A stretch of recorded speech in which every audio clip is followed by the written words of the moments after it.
Here comes the, y'all don't really want it now. Double-L. I said. Yeah, they definitely have great percentage from the free throw line. Like, I mean, if they're close, they might as well all be taking it to the hoop with how great their percentages are. They're all close to 80% from the line, which is just incredible when you think about it. So, I mean, you send them to the line and you get Drew finishing. He's a nice lefty. He comes around with a reverse layup. There's no one stopping him. And if his outside shot is on too, I mean, I definitely think it'll be in favor for the Bison. But those big three again that we were talking about for the girls, the ones for the boys too.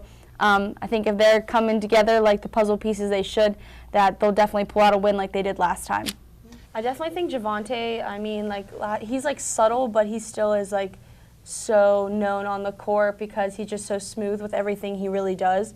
And like if you ever watch them play, like you gotta watch him and just take the ball like coast to coast, and his ups like are insane. Like he can out jump anyone in the gym. Like if you see them warming up, you'll see him like do his jump workouts before, and he'll jump and hit his head on the bottom of the backboard. Like it's insane watching him play. So I definitely think he'll step up. I mean, he was a transfer coming in, so I definitely think he'll be a big part of their season this year. Sammy Weiss has really been a positive impact for the Bison. Yeah, I think she's doing absolutely amazing. She made such a huge impact when she first came out to the team. She came during J-term transfer here from Cal U, big Division II school, national championships last year for basketball. So her coming here is huge for them, and I mean already part of the like Bison version of the big three. I mean like her, Kelsey Doherty, Haley Helenka, like they're meshing so well together too, which you can't ask for something much better than that right now. Settle is pretty much creating for them. And she's in the top 10 for PAC rankings for rebounds right now, so she's playing awesome, and she's really getting those big key players, those second shots. Like Lauren said, like you don't really see her on the scoring department, but she's the one who's giving the opportunities up for everyone else on the team right now. Her like 2-3 step when she cuts into the key and then cuts out, and everyone like you just hear the crowd like they're oohs and ahs, and everyone's like, is that a travel? Did she just make that? How did that just happen? How did that go in? And then you just like the ball's still rolling out of bounds and no one knows what just happened. Everyone's just like, how did she just score? Yeah. She definitely filled the shoes that she needed to. Like we said, more of a shooting guard, and she was doing really well at that. But they needed her at that point guard, and she stepped right in and did what she needed to do for her team, and realized that that's where they needed her, because in that department, like she has great ball handling skills. She's dishing out like top 20 in PAC for assists. She's like we're not top 10. I want to say like between 10 and 20. And she's doing a great job at it. She has nice skills. She takes it to the hoop strong when she takes it. Like, she's more of a passer, but, I mean, she's a player, and they don't do as well as they're doing without her, for sure. Khalik Jones, you got to talk about him when you're talking about the last game. He played incredible. He had 22 points the last time they played. And, I mean, if you just watch him on the floor, like, his ball handling skills are just insane. He's great. He does a great job at it. And, I mean, with him at point, or him or Jerron Athey, really, they're both playing good. They're getting good minutes. And I think Khalik's a player to watch for this game since he did so well last game. How that number is going to get lower. I definitely think, like, my prediction on the whole season is going to be, I think Mackenzie's going to end up outshining Darty at some point. Like, I think she's going to kind of take over.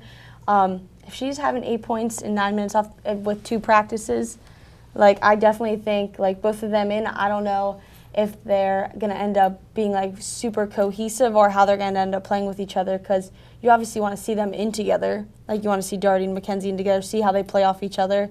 So, I mean, I don't know. Like, I think she might end up doing big things, but, I mean, we'll see. We got time. I definitely like talking about the bench if we want to go on that subject. They don't have a deep bench whatsoever. No. And we talked about earlier, Zach Nara injured with an Achilles injury, and he's going to be out. So freshman Lance Dizee got some minutes, but, I mean, nothing really came from it. Nothing really happened. So, I mean, it was just the first half where he got his first few minutes of his season. But, I mean, with that, you have one player out, and he really only gets 7 key players over 10 minutes a game. So, I mean, that's Hager's style of playing, and I mean, it's working out for him. He's a great coach. He does a great job with the men's program. But with someone being injured, it really has a huge factor on the team, which we can see with a little bit of a losing streak they have. I definitely think Antonio is going to fill the role of Delonte, because we did talk about him so much. He was such a key player, averaging over 25 points a game. I mean, now he's playing in Australia, semi-pro league, so that just shows that, I mean, all the potential that Antonio has too for the season. 48% is just insane. I literally can't get over that. That is his percent. Steph Curry range, this kid, it's just absolutely insane that they're playing that well. So, I mean, right now, if you put Khalik or Drew on him for, defense, because either way, they're going to need to step up. And, I mean, they can't give him any room either because, I mean, like Lauren said, 48% is just absolutely crazy for any, division, honestly. Ooh, score predictions. I don't know. It really depends on those, main three. I think if you're getting Truex the most time, he deserves to be, honestly, because we've seen the way he can play. I'll give them a 3-point win, 76-73.